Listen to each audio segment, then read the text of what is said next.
क्या कोई फिल्म सिर्फ मनोरंजन ही होती है या उससे कई ज्यादा एक पॉलिटिकल हथियार भी बन सकती है?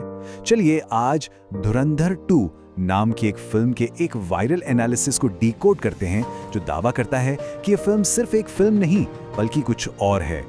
और इसी सवाल का जवाब देने के लिए विश्लेषण एक बहुत बड़े, एक कह सकते हैं विस्फोटक दावे से शुरू होता है। सोर्स का मानना है कि ये कोई आर्ट नहीं है, ये तो एक बहुत सोचा समझा पॉलिटिकल एडवर्टाइजमेंट है और यही वो आइडिया है जो इस पूरे एनालिसिस की नींव है। तो सवाल फिर वही है, आखिर ये है क्या? एक ब्लॉकबस्टर फिल्म या एक बहुत ही शातिर एड? इसकी तह तक जाने के लिए सोर्स कहता है कि हमें फिल्म के डिस्क्लेमर पर, मतलब जो वो लीगल वार्निंग होती है ना, उस पर ध्यान देना होगा। सोर्स ने इसे एक नाम दिया है, लीगल चीट कोड, और ये बड़ा जबरदस्त आइडिया है। उनका कहना है कि ये जो लाइन लिख दी जाती है ना, इंस्पायर्ड बाय रियल इवेंट्स, ये एक ब्लैंक चेक की तरह है। मतलब फिल्म बनाने वालों को पूरी आजादी मिल जाती है कि वो फैक्ट्स को अपनी कहानी के हिसाब से तोड़ मरोड़ सकें, और देखने वाले कंफ्यूज हो जाते हैं कि भाई इसमें सच कितना है और फिक्शन कितना। इसे समझाने के लिए सोर्स ने एक बड़ी अच्छी मिसाल दी है। सोचिए एक केचप की बोतल है, उस पर लिखा है फ्रेश टोमेटो केचप। अब हो सकता है फ्रेश सिर्फ उस ब्रांड का नाम हो, इसका मतलब ये तो नहीं कि केचप वाकई में ताज़ा है। तो सोर्स का यही कहना है कि फिल्म का ये डिस्क्लेमर भी एक ऐसा ही लेबल है जो शायद इसके असली मकसद पर पर्दा डाल रहा है। लेकिन बात सिर्फ लीगल भाषा की नहीं है। एनालिसिस कहता है कि ये फिल्म ऑडियंस की फीलिंग से खेलने के लिए प्रोपेगेंडा की कुछ पुरानी जानी मानी तरकीबें अपनाती है। तो चलिए देखते हैं वो 2 मेन टेक्निक्स कौन सी है जिनकी बात हो रही है। तो पहली टेक्निक है इमोशनल प्राइमिंग। आसान भाषा में समझें तो इसका मतलब है पहले आपको इमोशनली चार्ज करना, मतलब गुस्सा दिलाना या डराना, और फिर जब आपके इमोशंस हाई हों तब अपना असली मैसेज आपके सामने रख देना। ऐसे में उस मैसेज को मान लेने के चांस बढ़ जाते हैं। सोर्स ने इसे एक और दिलचस्प तरीके से समझाया है।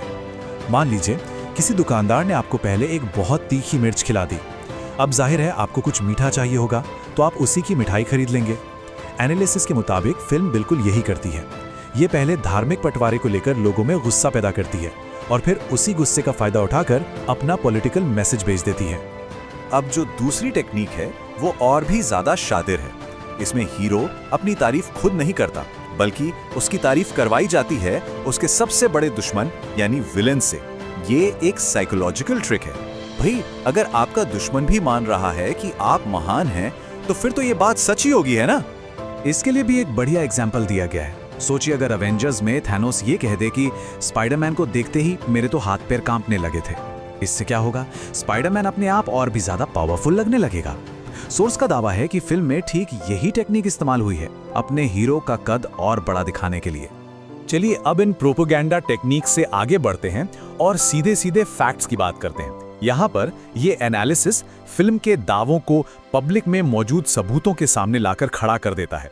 और सच कहूं तो कहानी असल में दिलचस्प यहीं से होती है।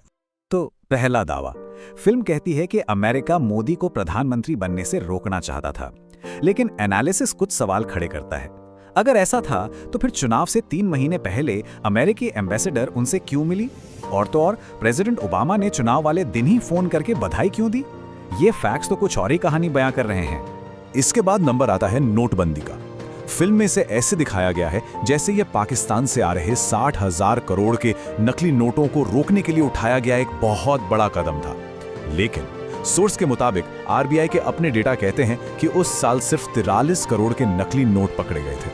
ये सिर्फ आंकड़ों का छोटा मोटा फर्क नहीं है, ये तो एक पूरी तरह से अलग ही हकीकत है।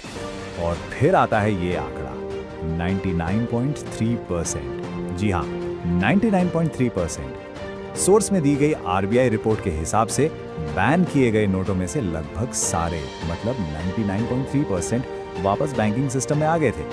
तो इससे एक बहुत बड़ा सवाल खड़ा होता है। अगर लगभग सारा पैसा वापस आ ही गया तो वो कालाधन कहाँ गया जिसे खत्म करने की बात कही गई थी? कहते हैं कि एक अच्छा प्रोपेगेंडा सिर्फ ये नहीं बताता कि क्या दिखाना है, बल्कि ये भी तय करता है कि क्या छुपाना है।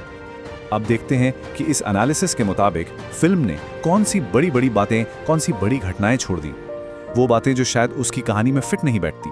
जरा इस टाइमलाइन पर नजर डालिए। एक तरफ 25 दिसंबर 2015 प्रधानमंत्री पाकिस्तान का एक सरप्राइज दौरा करते हैं, एक ऐतिहासिक पल। और फिर ठीक 8 दिन बाद 2 जनवरी 2016 पठानकोट एयरफोर्स स्टेशन पर पाकिस्तान से आए आतंकवादी हमला कर देते हैं। अब सोर्स से सवाल पूछता है कि फिल्म पहली घटना के बारे में तो बताती है, लेकिन दूसरी घटना को पूरी तरह से गोल क्यों कर जाती है? और ये लिस्ट यहीं खत्म नहीं होती। 2019 का पुलवामा अटैक, जो कथित तौर पर 11 इंटेलिजेंस चेतावनियों के बाद भी हुआ, उसे छोड़ दिया गया। 2023 में अतीक अहमद की पुलिस कस्टडी में हत्या, जिसे इंटेलिजेंस ऑपरेशन नहीं बल्कि लॉ एंड ऑर्डर का फेलियर माना गया, उसे भी नहीं दिखाया गया। और सबसे अजीब बात, फिल्म का विलन जो असल जिंदगी के जिस इंसान पर बेस्ड है, उसकी मौत तो 2011 में ही हो गई थी, लेकिन फिल्म में वो 2023 की घटनाएं देख रहा है। और ये सब हमें इस एनालिसिस के सबसे अहम और शायद सबसे गहरे हिस्से पर ले आता है। बात सिर्फ फैक्ट्स बदलने की नहीं है, बात उससे कहीं ज्यादा पर्सनल है। बात है हमारी यादों को, हमारी मेमोरी को ही बदल देने की। साइकोलॉजी के भाषा में इसे गैस लाइटिंग कहते हैं।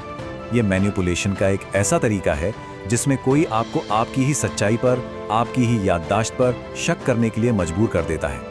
आपको यकीन दिलाने की कोशिश की जाती है कि जो आपने देखा, जो महसूस किया, वो असल में हुआ ही नहीं।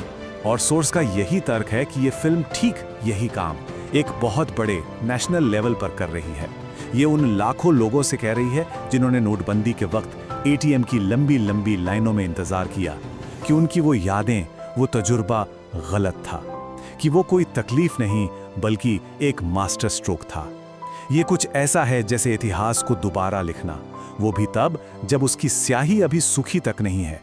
और ये सब हमें आखिर में एक बहुत ही मुश्किल सवाल के सामने लाके खड़ा कर देता है।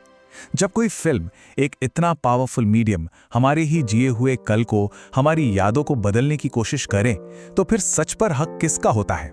कहानी सुनाने वाले का, या फिर उन लोगों का जिन्होंने उस कहानी को असल में जिया है?